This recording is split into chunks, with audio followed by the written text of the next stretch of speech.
So hello বন্ধুরা, তোমরা কেমন আছো? আশা করি খুবই ভালো আছো। সো আজকে আমি এসে গেলাম তিতির মুরগি নিয়ে, তিতির মুরগির যত্ন নিয়ে। তিতির মুরগি কিভাবে যত্ন নেবেন আর কিভাবে তিতির মুরগি পালন করবেন। তিতির মুরগি সাধারণত বাংলাদেশের মাটিতে আর আবহাওয়ার লগে ভালো মানানসই, যার কারণে তিতির পাখির বা তিতির মুরগির রোগবালাই খুবই কম হয়। এগুলো পালন করে আপনারা অত্যন্ত লাভবান হতে পারবেন। যদি আপনারা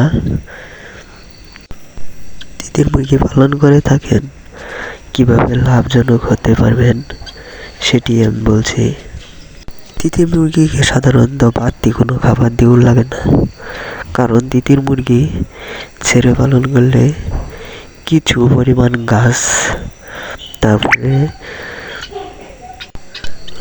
লতা পাতা, বাড়ির বাড়তি চাল, ধান, গম, ভুট্টা এগুলি দিতে পারেন। তাহলে তিতির মুরগি ভালো ডিম বাচ্চা করবে। আর এক কথায় তিতির মুরগির সৌন্দর্য তো অতুলনীয়।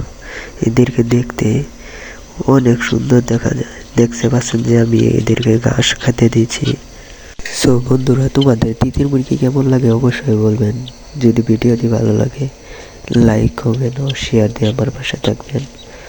তাহলে এরকম আরও নিত্য নতুন ভিডিও আপনারা দেখতে পারবেন। সো তিতির মুরগির সম্পর্কে আরও কিছু জানতে চাইলে আমার ভিডিওতে একটা কমেন্ট করে যাবেন। তাহলে আমি ওই কমেন্ট ধরে আরও নিত্য নতুন সুন্দর সুন্দর ভিডিও বানাতে পারবো। থ্যাংক ইউ, ধন্যবাদ। ততক্ষণ মতো ভালো থাকবেন, সুস্থ থাকবেন। নেক্সট ভিডিওতে আপনাদের আমন্ত্রণ রইল।